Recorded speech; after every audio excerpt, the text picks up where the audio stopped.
enjoy the podcast too.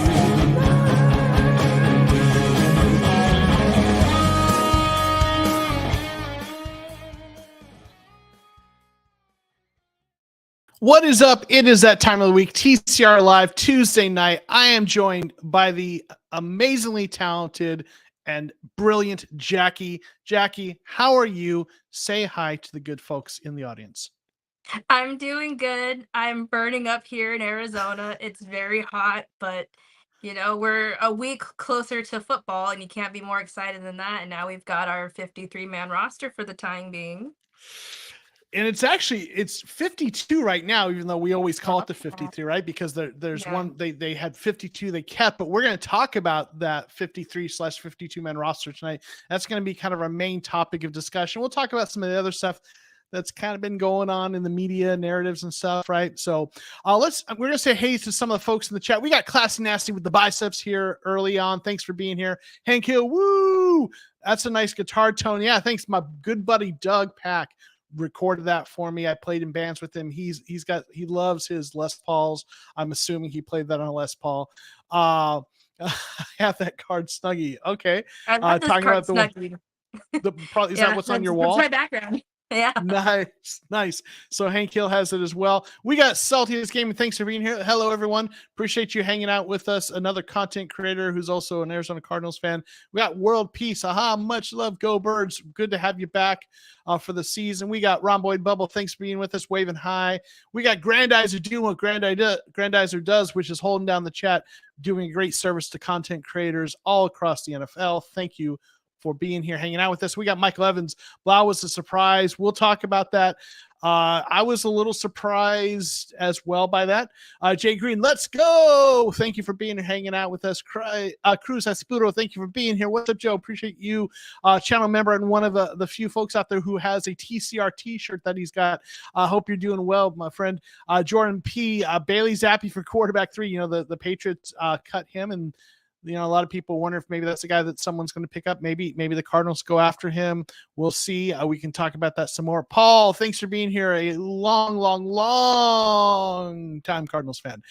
Been a Cardinals fan longer than I think both of us have been alive, Jackie. Thank you for being here, Paul. So let's take a quick look at the initial 53/52 man roster, right? So I know this may be a little small, but this is the roster. We got the 2 quarterbacks, Dobbs and Clayton Tune, 3 running backs, Connor, Ingram, and DeMarcado, 4 tight ends, Ertz, McBride, Swaim, and Whiteheart, 6 receivers, Hollywood, Michael Wilson, Pascal, Rondale Moore, Greg Dortch, and Daniel Arias. Then we have I think I have 9. I think it might be 8 offensive linemen. My math might be wrong, but the offensive linemen they kept were DJ Humphries, Paris Johnson Jr., Will Hernandez, Hilda Frodholt, Elijah Wilkinson, Kelvin Beachum, Marquise Hayes, Dennis Daly. Defensive line, they've got Carlos Watkins, Dante Stills, Lecky Fotu, Kevin Strong, Ben Still, Jonathan Ledbetter, LJ Collier. Outside linebacker, Zaven Collins, who obviously has moved from inside linebacker to outside. Cameron Thomas, Myjay Sanders, BJ Ojolari, Justin Luqueta, Dennis Gardick, Victor Demikaji. Then we got the inside linebackers, Kazir White, Josh Woods, Ezekiel Turner, Owen Papo, the rookie, Chris Barnes. Cornerbacks, they kept 5 initially. They've got Marco Wilson, Antonio Hamilton Sr., Keitrell Clark, Christian Matthew, and Chris Boyd. 3 safeties with Buddha, Jalen, and Javante Moffett. Then 2 special teamers. We have a kicker and a punter, Prater and Cooney. So, that's a lot of syllables and talking and on just a few breaths. Jackie, what are some of your we'll go back and forth with some of our initial reactions and thoughts. What is your first kind of reaction to the first roster here? Well, let's just jump into it. I think it's pretty telling that we kept 2 quarterbacks. So to me, it means one of 2 things. We're closer to seeing Kyler Murray than we might think, or we have another quarterback in mind that has been cut today. Blau was a bit of a surprise because I thought Blau played well. Led us to 2 preseason comeback games, which won't surprise me if we see him get signed to the practice squad and then designated as an emergency QB. But Dobbs and Tune, The guy you traded a 5th round pick for, and then the guy you draft in the 6th, 7th round of the draft. So yeah, those make sense to me. And if we're gonna go into week 1 starters, I got to give it to probably Josh Dobbs. Yeah, I agree. Like Dobbs probably is the more likely to start. Even though we haven't seen him, obviously he was with Cleveland with Drew Petzing, who is now our offensive coordinator, so he knows the system. He's played more in the NFL than Tune has. Yeah, that was also interesting to me. We got CC, thanks for being here, saying that David Blau was a dog. Man, he's definitely a gritty player. I was at that game in Atlanta when he played 7. Listen, he's not a starter in this league, but he keeps his head up. He's good in terms of avoiding pocket pressure, and he definitely has that dog in him. But I was surprised they didn't keep one of them, either him or Driscoll, and I would have picked Blau. It would have been my guess as well. In this kind of post-COVID era, you kind of want to have 3 quarterbacks around in case you lose one. We also saw what happened with Denver Broncos, back when they had no quarterbacks to work with. So it was surprising to me after, cutting Colt McCoy, that they didn't keep 3. And I would tend to agree that this signals to me that there's something on the horizons, whether it's someone like a Bailey Zappi that they go out, pick up, or someone else and cut. I would anticipate that at least one of those 2, Driscoll or Blau, end up back on the practice squad. I did see a tweet that someone, with sources or whatever, everyone's got sources these days, right? But someone said they believe that Driscoll was going to be back on the practice squad. And, a lot of time, typically when they have guys that they're cutting, they're going to put in a practice squad. They've had conversations about that. So, usually it's like, hey, we're cutting you, but we're going to try to bring you back. So yeah, that was surprising to me as well. Let me kind of go with something that was also a little surprising to me, and to me signals as well of a potential forthcoming move, maybe a waiver wire pickup.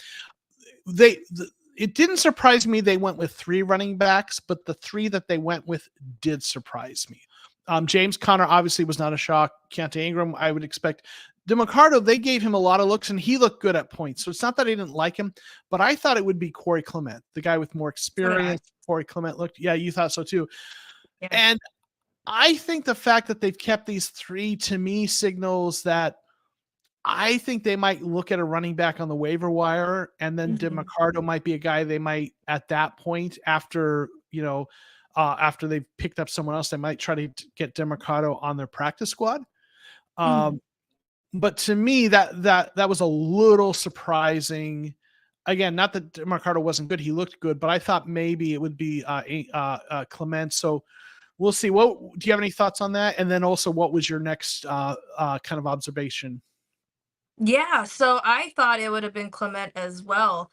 And the running back race during preseason was kind of tight because everybody kind of looked good, which maybe that's more of a testament to our offensive line. So who knows? But yeah, I would have probably taken Clement over DeMarcado, but we'll see if we pick anybody up on the waiver wire.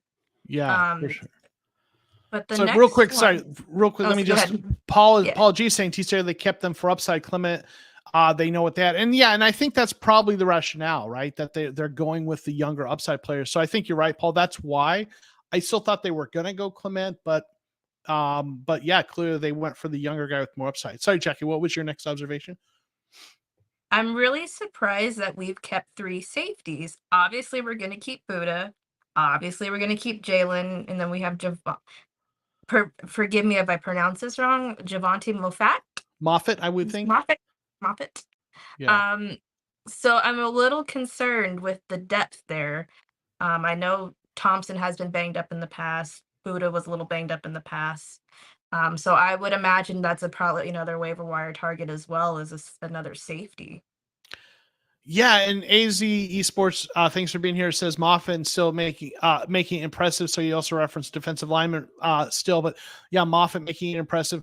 Yeah, I think like this also is another position where I wouldn't be surprised if we see a waiver wire pickup, right? And I know with cornerbacks and safeties, sometimes there's a little bit of interchangeability with them. sometimes you'll see your safeties play at the slot, and sometimes you'll get one of your cornerbacks to play a little bit of safety. The fact that they shipped off Isaiah Simmons gives them a little less versatility. I don't think that any of their cornerbacks are straight up good fits to play safety. Where Simmons is a guy who could play safety, but also play some nickel corner. So I wouldn't be surprised if they did add a safety.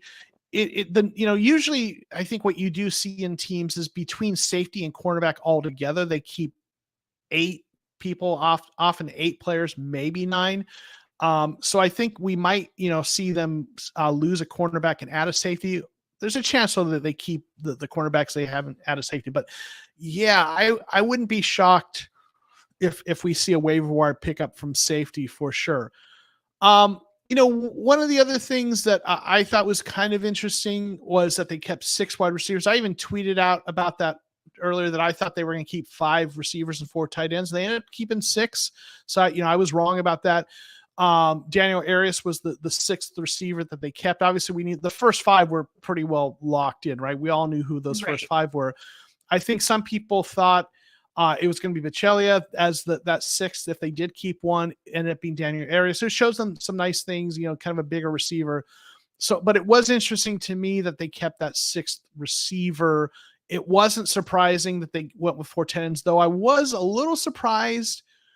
Like Whiteheart looked good, and it was nice to see the undrafted free agent, make at least the initial roster. But I thought that, Togi, I think was his name. They brought him in from Philadelphia. He was maybe a little more of a blocker. He was a guy that they played him a lot in the preseason. I guess they were trying to get a look at him, make a decision. I kind of thought he was going to have the edge for that 4th tight end spot. I think the first 3, Ertz, McBride, and Swain made a lot of sense. So I was a little surprised with Whiteheart, but I don't hate that. Keep the undrafted free agent with some receiving upside. So, thoughts on that, and any other observations? I was a little surprised with Davis not making it.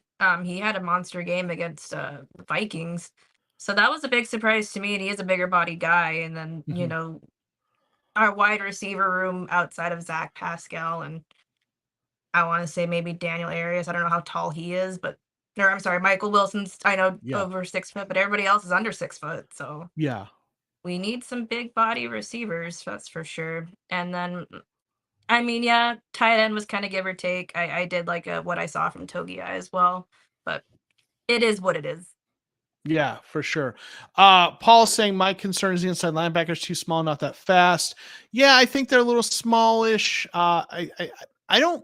It's interesting. I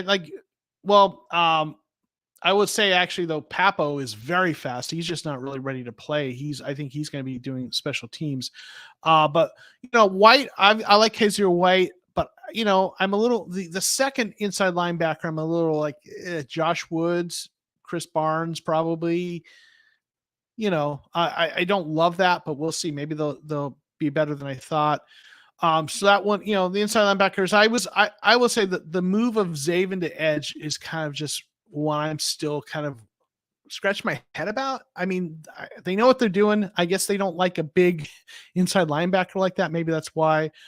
But in a position like inside linebacker where they're not super deep, or and that where they have so many edge rushers they're trying to get in there, that's a little that whole move was a little surprising. Jordan P is saying, I think they chose Arias because we have Rondell, Hollywood, and Dortch who are all under 5 of them. Yeah, so he had some height, right? Okay. Davis was a guy who was pretty good as a return man, but I think Dortch is going to probably be the return man, and that made Davis expendable probably.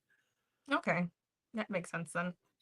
I think this also makes so Cruz. You're asking what happened to John Gaines second, and I think that's a good segue for the rest of this, which is the players that are on other designations. So he's on the injured reserve. If you're not familiar with how the rules of that work, if they are in the IR now going into the season before the season starts, they are gone for the whole season. You can't bring them back. If they go on the IR after the season starts, or is it after the initial roster cut down day? It might be after. Someone, if you know, let me know for sure. But if they are on the IR now, they're done for the season. But I think it's after the season starts. If they get injured, you put them on the IR, or then you can designate them, bring them back. So Pat Effline, John Gaines, Rashad Fenton, Matt Hembrow, and Marlon Mack all on the injured reserve. So they're all done for the year.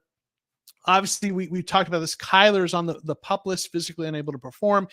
So he's going to have to miss at least, I think, the first 4 weeks. It used to be 6 weeks if they changed that.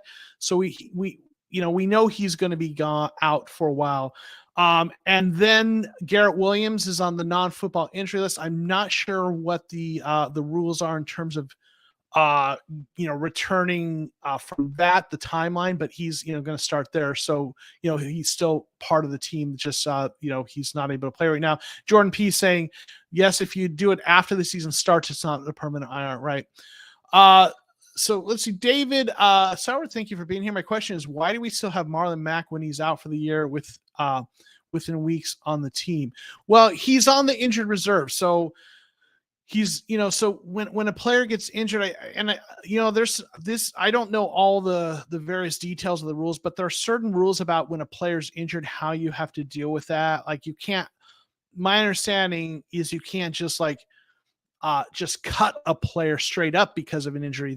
You have to release them with an injury settlement or put them on the injured reserve. So it's more of a rules thing, but he's not on the 52, 53 man roster. He's on the injured reserve, and his season is done, and maybe we'll see his career. So I don't know. So yeah, this is the roster we're starting with, and I think one of the things we all have to keep in mind is that the roster will churn. Like this initial roster is rarely, if ever, what the roster looks like when week 1 rolls around, the first game. There are players that are going to be waived across the league, and teams are watching the waiver wire. I saw a list. I think the Cardinals are like 3rd in the waiver priority, meaning if another team waives a player, you put in a claim. A team says, hey, we want that player. And then when they go through waivers, whoever the team with the highest waiver order that wants them gets them. So there's only a couple teams that could claim players ahead of the Cardinals. And then, if they get through that whole thing, no one claims them. Then they say they've cleared waivers and they're free agents. So the Cardinals have, they're going to be pretty close to the front of the line in terms of waiver priority list. So if there are good players that are waived, I imagine that the Cardinals are going to be looking at those. So we're going to see some changes. I'll get to a couple questions, and I'm in the chat, and then Jackie, I'm going to pose the question to you. Okay. So let's see. Wade Bubba saying, does waiver order equal draft order? I believe it does. If anyone knows differently, please let me know. Let's see. And then King Plumtree, thank you for being here. I still use that water bottle that you and your wife made for me. Really appreciate that. Everyone is talking as if the Cards will tank. I don't want to believe it. Yeah, we'll talk about that a little bit because, yeah, I've got some thoughts on that. I imagine you do too as well, Jackie. So we'll get to that. David Sauer saying, makes sense, thanks. Another concern I have is at cornerback NDL. Yeah, I will say defensive line is, to me, the biggest question mark on this roster. There's no one there that I look at and I just feel great about right now. There's some players who maybe have shown a little bit in camp, some players that are young players I'm intrigued by, but that interior defensive line is the biggest question mark. Cornerback is a work in progress, but I feel better about the cornerbacks. I like what we saw from Marco Wilson. I think Antonio Hamilton's underrated. He's played solid for them. Love what we've seen out of Keetrell Clark. Christian Matthew, who, he's a work in progress. Chris Barnes, he's kind of a bubble veteran. But I'm intrigued by some of those guys, and I like the potential, and I like getting those guys in the field, even if it's going to be rough. I want to see what Keetrell Clark can do. I want to get Marco Wilson, see if he can be a cornerback 1. So let me ask you though a question, Jackie.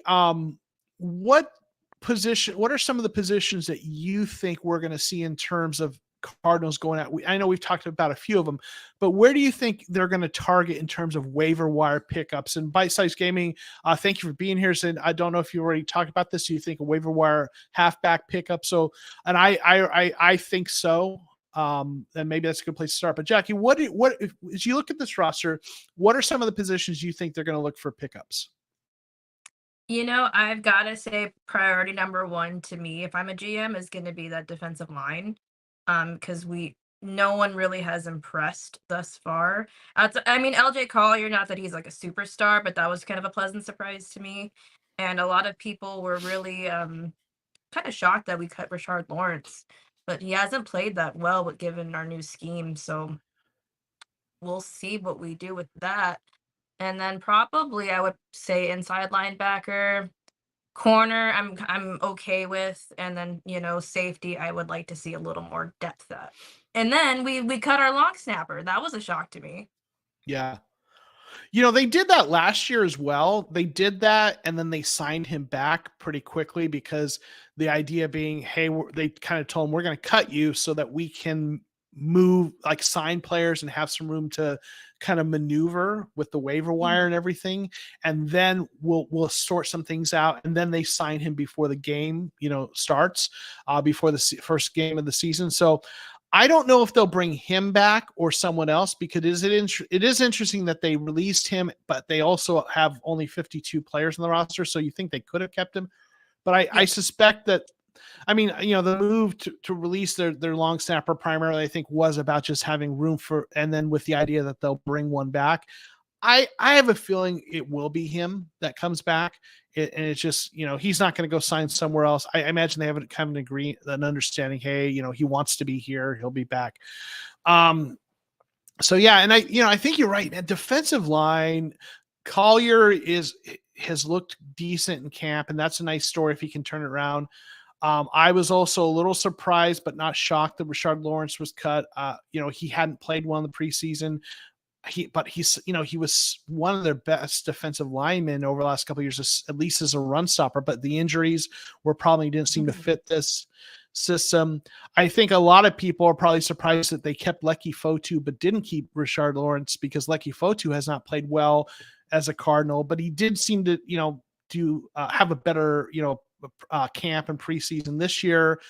And Fotu, I think the main reason he's around is because he fits what they want for a nose tackle in terms of size and traits. He's a big guy. And I a while back looked at the Eagles defensive starters and the defensive roster and kind of just looked at what kind of profile they have. And Fotu was the only guy they really had in the roster that looks like the kind of nose tackle they had in Philadelphia. So I think they kept him because of that. So yeah, I think their cornerback room is a work in progress, but for me, I just don't see, I wouldn't want to bring in a waiver wire cornerback, not because I think they have the best in the world, but I'm like, obviously we're keeping Marco. I like Antonio Hamilton, Keitrell Clark. Christian Matthews had some rough preseason, but he's with his size and physical tools. I want to keep working with him, and he's a project. Maybe Chris Boyd, they move him if they need a spot, but I think it's safety where the much more likely, right? And then running back where they need. We might see another offensive lineman added too. As well. So yeah, it's going to be interesting to see what happens. Jordan P saying, I think they will just go for mostly young guys, since it wouldn't make sense to rebuild and sign a lot of older vets like Steve Keim would usually do. 100%. This is all about building a roster, a young roster. Decimus, this is a great point. We're going to need another center. Mm-hmm. And which injuries with that Viking game. Yeah. Right. Which makes it a little interesting to me that they cut Lacita Smith, because he was kind of an option. So that's another surprising, and that's a great point you bring up. Thanks for mentioning that. They're going to need to bring someone in, and they're going to sign someone for center. So that's definitely a top position they're going to look at.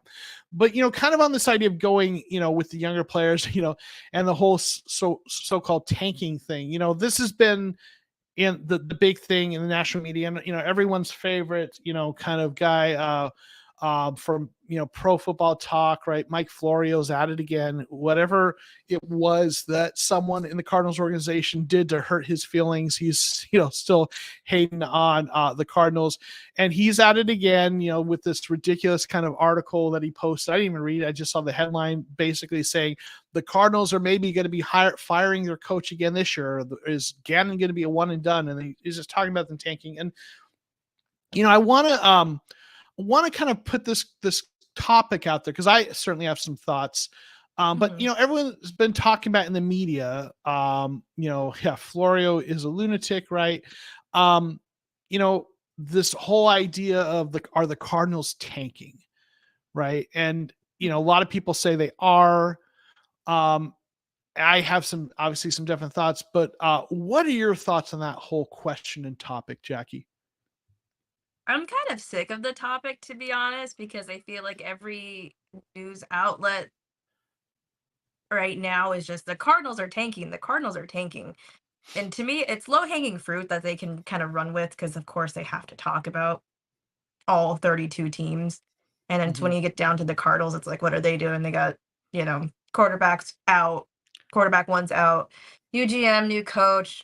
So, yeah, this team's going to suck. So, are they going to tank? It's clickbait to me.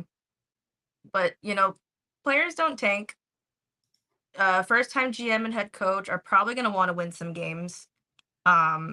Not only do we have the potential to get a top 5 pick if we're bad, we have the Texans pick as well, who are also projected to be bad. So worst comes to worst, if we don't end up being that bad, we still have another potential top 5 pick with the Texans pick. So we don't necessarily have to just completely go 0-17. We can still win some games and be competitive. But, we're not going to be good. We're not going to be good, but I don't think it's going to be an intentional tank, I guess you could say. It's more just, let's just put the best players we feel that we have on this roster out on the field. Let's see what we have here. So when we go into next year, when we have more draft picks, we can really build this thing up. So we're just going to roll with what we have. Let's see what we have. Let's play everyone to the best of their abilities. Of course, they're not going to win all games, but, I don't think we're going to. I really am sticking to we're going to win at least 5 games. Nice. Okay. I'm going to get on a soapbox. Okay. Everyone get comfortable because TCR is just going to go off a little bit here. Maybe not go off as in off the rails, but I'm going to kind of lay out kind of an argument here. Okay. Are the Cardinals tanking? I don't think they are, at least not in the terms of what people think of tanking as. And if you're having a question like, is this team tanking? You have to start by defining what we mean by tanking. Okay. And traditionally, when people talk about teams tanking, what they're talking about is a team some way underperforming kind of intentionally, having a bad record, doing things to be bad in the interests of attaining a high draft pick. Right. We see it in the NBA, like literally you see it like players get shut down late in the season, right? They get extra rest. Teams have shut players down who were healthy, or they have ticky-tack injuries and they could play, but they shut them down. And they do that so they can get, more, ping pong balls in the draft lottery. And, that happens, right? But like in the NFL, roster building and building a winning team is much more of a systemic structural thing. In the NBA, you draft yourself a star, sign 3 in one offseason, you can sign 3 complimentary players and another star who wants to come play. You can, with that one player, you can build around them the full team in one offseason, right? And you can win. So I get why people would, tank in the NBA. In the NFL, it's trickier, because you have to build a culture, roster top to bottom. You have 53 players plus your practice squad players, okay, who you have to get them into the program. You have to get them doing the work. You have to build a whole team and roster and a culture to where that second and third string tight end is working their ass off to get things going, building the program, to build a culture and the system. And you need to also, or you want to get some momentum going out of your season into the next. No, like trying to tank, even if you're getting, and Salty, yeah, a lot of people saying for a generational quarterback talent, I hear that. But like, if you're tanking for that, even if you get that quarterback, if you have screwed over your roster and screwed over your program, you're going to have that quarterback's going to take a couple years before it's going to work out. So like tanking in terms of, hey, let's just destroy our roster so that we can get the first overall pick. That's not the way it works in the NFL. What teams do though, it looks like tanking because it has a similar result.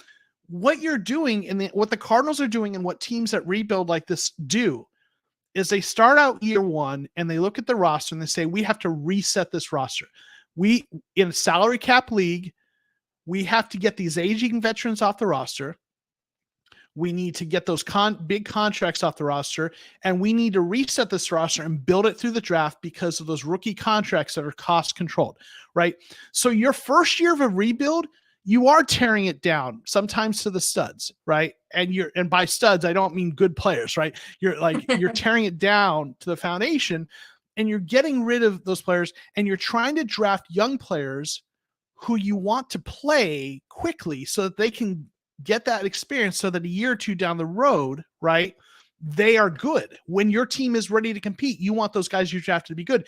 And you want to build your roster through the draft because that way you're paying your guy the rookie scale contract at key positions instead of going out and paying big money. You're going to have to pay some guys big money, but you want to start with this rebuild with those young players, okay? So the process of tearing down the roster, bringing in young players and getting them playing time, right? And, you're not going to go higher. You're not going to go crazy in free agency because I'm telling you, if the Arizona Cardinals and the front office had gone all, quote unquote, all in free agency, they just went after every free agent they could and tried to build the best roster they could build, they still were going to cap out at like 7 wins.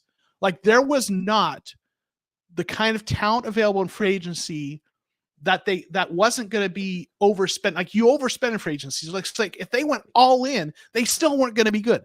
So they built through the draft, and you get those young players playing like Vance Joseph didn't do, right? And that process is not about we're trying to get that early pick. It's about we're trying to reset the roster, build through the draft, get the young players on the field, take advantage of those rookie deals, and build from something for the future so that this can be sustainable, right?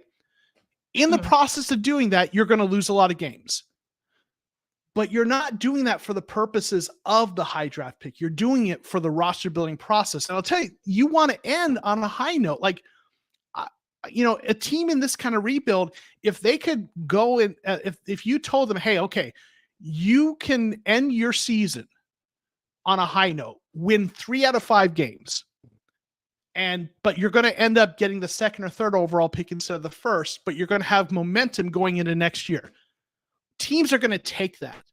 They would rather, typically teams are rather, unless, if they aren't, they're doing something wrong, but teams want that momentum. When they're doing a rebuild, they want to go into year 2 with like, okay, be able to tell their players, listen, last year was rough, but look at, we came together, we won 3 out of 5 at down the stretch, and this year we're moving forward, right? So like when people say they're trying to tank, that's not what it is. I mean, yes, it looks like a tank. Yes, they'll get a high draft pick, but the motivation for what they're doing at the roster is not, let's give ourselves a shitty roster so we can get first overall pick. It's let's reset this roster so we can build the right way, build through the draft. Okay. So that's when, tanking is it's a misused term. When people say they're tanking, that is a very, very that is like checkers way of understanding what teams are doing, which is at chess level, right? It's checkers versus chess. It's not tanking, but it does end up feeling like that. Okay. Right. There's my soapbox. Let me real quick. I want to say back to Constitution. Thank you so much for the super sticker. Appreciate your support. Longtime supporter, channel member. Appreciate you. Thank you. Thank you so much. So that is my soapbox. And so I don't, it's a rebuild hitting the reset button, right? Complete roster turnover. And if I'm just telling you, if you call it tanking, you're using the wrong term, because tanking teams don't, like, you don't want to destroy your culture that way. And players aren't going to tank. Coaches aren't going, they want their jobs. GMs, maybe you could argue that a GM would build a roster in a tanking way if the owner gave him, but like the GM wants to build a roster to win long term. And if you're going about tank things in a way of trying to tank, you're not going to be able to build for the next year. Let's see. Yeah, Jordan's saying when Belichick does this, it's strategic, right? When we do it, it's tanking, right? Right. Yeah. So exactly. Right, exactly. Desmond saying, see, that's the problem. We have lacked depth. We're trying to build that. It's like someone said, we will be we will be competitive when we have to lean on depth. It will be tough. Yeah, our depth isn't great. Hank Hill saying Gannon's job is safe. Florio's crazy. Bidwell has been around the organization his whole life. He knew they were going to rebuild. That's why he wanted money. And Scott, the great Scott, I agree. Just a couple other comments. Mizaki Felix, thank you for being here. Personally, I'm tired of the Caleb Williams replacing Kyler discussion. It's not going to happen, in my opinion. I'm team Kyler as well. I will say, I more and more just wonder if that is going to happen. I'm just saying it's possible. That it could happen. We're going to have to see what happens. I know that people have been talking about Kyler. Is he going to play or not play? I still am team Kyler. I hope they don't move on. I hope they build around from him, but I have to be realistic and practical and say, it might, but we'll see. But yeah, world peace, livelihoods are on the table. No one's tanking the NFL, right? Yeah. McAfee has us tanking. McAfee's going to do what gets the clicks, right? So yeah, that's my take, my thoughts. Paul saying, did the Chiefs cut Austin Ryder? He was a starting center in Super Bowl. He's 31 years old. CBS has him on the cut list. Maybe. I didn't see that. I didn't look at all the teams. I mean, we'll need to get a center. So, all right, Jackie, I'm stepping off my soapbox. Thoughts, anything you want to kind of respond to that? I mean, you kind of took my thoughts and made it sound a whole lot smarter. So thank you. Because I couldn't agree more. And then, with the good folks in the chat here, livelihoods are at stake. So no one's going to want to tank just to tank. So it's not going to be pretty football. But it's not going to be intentional. We're going to be bad on purpose football. Because if that was the case, we'd probably still have Colt. We'd probably still have Simmons. We'd probably still have a couple other people that didn't help our roster in any way, shape, or form. So no, it's not going to be a tank, but we do lack depth. We do lack star power. It's not going to be a great season of Cardinals football. So anybody that is interested in still watching games, find a player, root for that player, and hope that player develops under this new system. Right. 100%. Let me, I do want to throw one caveat out there. One thing that I think one thing that I think we have to consider that is something that we could be critical of, or that does kind of play into this. I do think it's possible, if not altogether likely, that Michael Bidwell limited what the team could spend in free agency. Someone would say, see, he told them you can't go spend a lot of money in free agency. He limited them, and that's tanking. And I don't necessarily think that's about tanking, though. And so let me kind of unpack that just a little bit. We've talked about this before when the coaching searches were going on, or when the Cardinals were trying to decide whether they were going to fire, Cliff Kingsbury. This team is not owned by someone who owns another business, right? The Bidwell family has owned this team for like 3-4 generations. This is where they made their money, right? And so they don't have the kind of money to spend like the Rams do, the Kroenke family, right? Or the Broncos who, have family. The ownership group is tied to the Walton family, right? That's richer than anyone. So like that matters. Like that matters in terms of bonuses and cash over cap. There's a lot of people who've talked about that. It's a salary cap league, but there are certain things about abilities to pay bonuses and do certain things with the structure where teams that their ownership groups don't have as much money really do have some limitations. And then when you start getting to contracts for general managers and coaches, that is not at all a salary cap thing, but that is a thing where the ownership groups, cash, the amount of money they have, at their disposal really comes into play. And that's why like a team like the Cardinals historically will often go after a coach or GM that they don't have to pay as much, and they might, they've been criticized for lowballing candidates and stuff. And a lot of that is that money thing. So I do think there's a good likelihood that, we talked about Michael Bidwell and the Cardinals organization. They sort of ate those contracts for Cliff and Keim, right? And, again, everyone's like, people gave Michael Bidwell credit for his willingness to fire Cliff after having just signed that extension, knowing that, he would have to kind of eat that money. But down the road,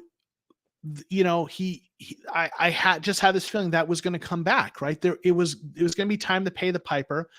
And I think part of probably what has happened is I do think this free agency, although I do support their approach of get a few free agents like Kazir White and Hjelda Frodholt that are key positions that can help install things, but let the young players play. They could have spent a little more money or got a few get a few more guys on defensive line. They could have gone with guys that maybe had, that were a little bit more premium. They could have spent more money. And I do suspect that the fact that Michael Bidwell probably kind of limited what they could spend, the ownership tells you how much you can spend in free agency. That's they kind of usually set a budget. So I do think that there is probably not as much talent on the roster as there might have been otherwise because Michael Bidwell limited what they could spend. But I don't think he did that because he's trying to tank. I think he did that because he ate those, Cliff and Keim contracts and kind of, is needing to recoup some of that. Did you want to comment on that? No, that was a lot of money that he had to eat. So, and the Bidwell family is notorious for being cheap. So, yeah, I don't think it was more or less let's not spend money because I want to tank. It's more just we just gave out a couple big contracts that we are just threw in the trash essentially. And then, season ticket prices did go up, concession prices did go up. So he's making that money back. Yeah. Nickel and diming his fans where he can. For sure. Couple other comments, and there's a question we'll come back to. David Sauer asking, is it possible to join your team providing insight in the Arizona Cardinals? I'll tell you, AZ Sports Underground, we have a website where we post articles. If you go there, there should be a place to submit that's right for us. So if you wanted to kind of get into the fold there, we're always looking for writers. In terms of that, in terms of like doing stuff on TCR, I kind of tend to work with people, bring people in who are already doing content. Like Jackie has a podcast, but if you wanted to get kind of a place to start, AZ Sports Underground, check that out and reach out to us there. It's a great place to kind of get started if you want to do some writing. A lot of good folks who did their very first kind of sports writing, people like Marco Slabrada and a few other folks, that are part of our team. And Jackie, I know you've been doing podcasting, but you kind of got into writing with us. So that is a place to get into that. Let's see. Paul is saying, is it fair to give this new regime the time like they gave Steve Wilkes? Is that fair? Listen, Steve Wilkes was not treated fairly. I'm not, I think like the idea that Steve Wilkes is not a good head coach and that he didn't get a fair chance are not mutually exclusive. Both things can be true. But I don't think unless you are doing something like that's really messed up, in terms of like, something that's morally or ethically wrong, I think any coaching in the NFL should get at least 2 years to try to get things right. That's, kind of my take. But so I don't think, listen, Wilkes was not treated fairly, right? But I also think that Gannon deserves at least a couple of years to check, to kind of show what he can do. Let's see. Jordan P saying Colts have 0 players over the age of 30 on their final 53. Pretty wild. Sounds like what Monty is aiming for, right? Yeah, for sure. Chris Smith, thanks for being here. Can't you roll over then use money for the next year to next year? Maybe it's doing that to have additional money for next. Yes, you can.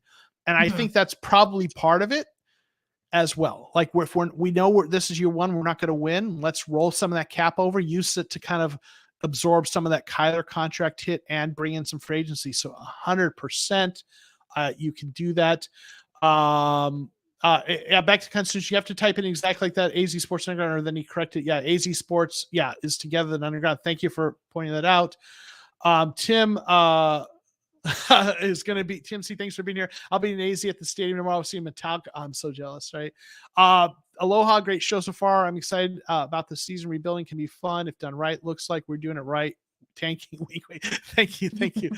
So a lot of different thoughts. Let me get another comment in here. Coaches that want to tank aren't the type that yell, we're going to effing cut them to run people on traffic away Super Bowl, right? I guess Gannon did it, right? That clip of him. Right, 100%. So there's a question back here.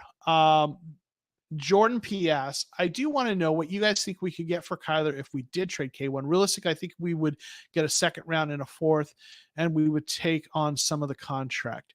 What do you think, Jackie? I haven't gotten that far in my thought process because my thought process is we don't trade Kyler. But with that being said, I think it was Michael Lombardi said on the Pat McAfee show that we just need to shut him down to risk injury, which doesn't make sense to me because if we are planning to trade him, you want his trade value to be up. To get his trade value up, he needs to play because you don't know what you're getting out of a guy that doesn't play coming off of an ACL injury. So yeah, maybe a second and a fourth. Who knows? But I'm not keen on trading him. And I think he does need to, it's a prove it year for him, so he does need to play this year if he's able at all to play anytime this year. But essentially you trade him away, you take Caleb Williams he could potentially be K1 2.0. You don't know what you're getting out of him. He hasn't competed against NFL level guys, so I don't like that idea. Yeah, I'm with you. I want to build around Kyler. I know people talk about how good Caleb could be, and he absolutely, I think he's going to be good NFL quarterback, but Kyler is too. And I think the right system with the coaching, the coaches that are going to build around him and put him in a better system. I've seen what Kyler's arm talent can do. And I believe in him. But I think if they did, let's say they did decide to go down that route and go with Caleb. I think, Jordan, I think that's a pretty decent baseline. I think they could actually, but I think you could get first round pick for him and maybe even more if all you need is one team. Right. And I think, when teams trade for quarterbacks, sometimes teams will take a shot at a guy who hasn't shown a lot, or they want remember the Sam Darnold was traded to the Panthers, and I think they traded like a second round pick or something like that for him, and they thought they could fix him. Kyler, for all the things we're saying about him, was an MVP candidate at one point. Right. He has shown that he can play at a high level. So I think people are underselling like what people know Kyler to be, right? So but I still think we're going to see him this year, and he'll be good. And this is interesting. I live in Georgia, so obviously this is thought he would thrive in Atlanta. They have insane weapons and need a quarterback. I mean, if objectively that'd be a good fit, but obviously I love Kyler and want to keep him as a Cardinal, right? Mazaki Felix says, I don't think Kyler will be back until after Thanksgiving. Therefore, I don't think he's going to be able to be traded because the value won't be high enough. I mean, I don't know. I think with Kyler, and again, I am not advocating for trading him. I want to keep him, but just thinking objectively, I think what you need for his trade value, there's two things that are going to establish his trade value. People have seen what he can do. So they already know what he can do. And then they just need to see him healthy and looking like he's back, like he can play again, right? That like he's recovered, that he can play. If they can see him, that he can operate in the system and he, is healthy. So like, I think if they see a solid stretch of 4 or 5 games from him where he looks good in this offense and looks healthy, I think that's just what they want to see. They want to see, okay, yes, he's back. I don't think he needs to play the whole season to reestablish trade value. But again, I don't want to trade him. But objectively speaking, Alona, thank you for being here. Really very kind person. She's a Seahawks fan, and she's always super kind and thoughtful and respectful when she comes in here. So definitely appreciate you hanging out with us. Thank you so much. So yeah, right. Yeah. Kingsbury is coaching Caleb this season at USC, isn't he? I believe he is, right? He's as a quarterback coach or offensive coordinator or something. So like, Good luck. Yeah, right. Is he gonna kind of do something to ruin him? All the screens. Yeah.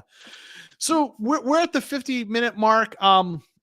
So we're gonna kind of get ready to wrap this up.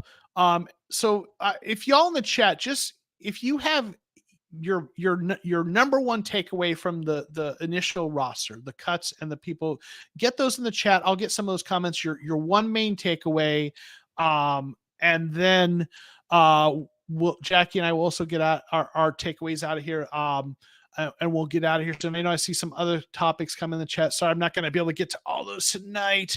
We're going to kind of just go with the final takeaways, but there'll be plenty of time to talk about all this stuff as we get into the season. So Jackie, why don't you give kind of some of your final takeaways for tonight, just your parting thoughts, and then we'll get to some of the stuff in the chat, and then we'll get out of here.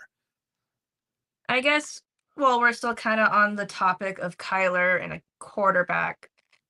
Keep in mind, we won't be a Caleb Williams away from winning a Super Bowl. There's a lot of things and factors that go into being a successful quarterback in the NFL. You have to have a line that's going to block for you. You have to have a GM that's going to build around you. And you have to have a coach that can coach you up and put you in a system for success. Kyler didn't have that year one. We had, and you need receivers. Yeah. So year one, Kyler was throwing to Pharaoh Cooper, Demir Bird, and a aging Larry Fitzgerald. Year two, we had COVID, so not a lot of meaningful practice time. Year three was kind of where we got hot and heavy and then fizzled out. And then year four, you get injured. So, I mean, I'm being total homer and saying that maybe Murray hasn't had a real fair shake in this. And then who's to say we get Caleb Williams and he kind of suffers from the same things as well.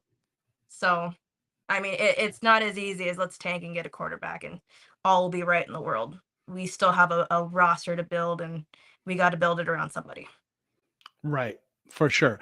So a couple of the comments that have come in, Paul G saying we need help in the D-line middle. I completely agree. That is definitely a big area of need. Carvage, thanks for being here. Says main takeaway, JG and Monty are not caring about what Keim did. They're looking to the future and are willing to do what they think is needed. I agree with that too. They have no inherent loyalty to the Keim picks. They're gonna, if they don't fit, they're gonna let them go, right? Cruz, Diamondbacks. So listen, they started out good, got cold, and now have kind of turned it back on and look like they're pushing for a wild card spot. So here's hoping. Hank Hill, I have faith in Kyle. The easiest way to change a person, I think, is change his surroundings. He's surrounded by coaches that care, a new trainer, new quarterback coach, new wide receiver. He'll be all right. I agree. Let's see. And Decimus saying roster is thin below starters. I think we'll see a lot of churn, and we can hang with the starters. Yeah, I think so. Calvin agrees with Hank Hill. And again, Calvin, thank you for being here. Yeah, I think that, listen, the roster is not, there's a lot of young players. There's a lot of, it's kind of thin at some places, especially defensive line.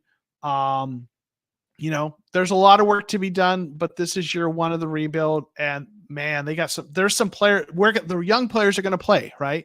Oh, and I don't think I mentioned this, but I know I tweeted this out. all of the draft picks either made the roster or are still part of the team because they were like an IR or, not football injury list for Garrett Williams. So like all the draft picks are still with the team, right? Which is nice to see. And we're going to see some of them play. They're going to get some playing time. And then we know what kind of draft capital they have next year. The rebuild is, it's the ground floor. It's going to be kind of ugly, but I think they're doing it right. They've torn it down to the studs. They're rebuilding with young players, and Monty's got a lot of great draft capital. So, Chris Smith saying main takeaway, team is rolling with Kylan. We'll use the possible draft picks to build around him. That's where I'm thinking and hoping as well. World Peace is saying over. He's taking the over. I'm guessing on the wins over 4.5. Here's hoping. It's going to be coaching if they do. And I've kind of talked about that before. So, all right, Jackie, tell people where they can find you and what they can expect when they check out your content. Well, you can find me on Twitter at jsandiego, and I also co-host the Redbird Red Zone podcast on the AZ Sports Underground YouTube channel. We will be going live this Thursday to kind of go over everything I just said, but with a lot more beer and a lot more bad words. So if you're into that sort of thing, definitely check us out. And yeah, your show is a good time. It's always fun. So I urge everyone to go check it out. It's a little more informal, shall we say. But it's definitely a lot of fun. So yeah. So everyone check it out. Obviously, hopefully you know where to find me here on YouTube, The Cardinal Rule. You can find me on Twitter at JOKOMO13. Follow me there as well. Obviously check out all this great stuff at AZ Sports Underground. We've got a lot of great writers, content creators doing stuff over there. Appreciate everyone being here, hanging out with us. I'm going to get the thanks for channel members. If you want to help support the channel, just kind of help, build what I'm doing here, that you can join me channel member, give kind of, support monthly. And that helps me, and I've as this channel has grown, I've invested in my equipment and the gear. I've got brand new lights that I just got for this year. So if you want to, help support it, that is certainly greatly appreciated. I know a handful of channel members are in there today. And, at the end of my live streams, I always put up kind of my list of channel members just as a way of saying thank you for their support. So I'm going to throw that up here and we'll get out of here and we'll see y'all next time. Peace.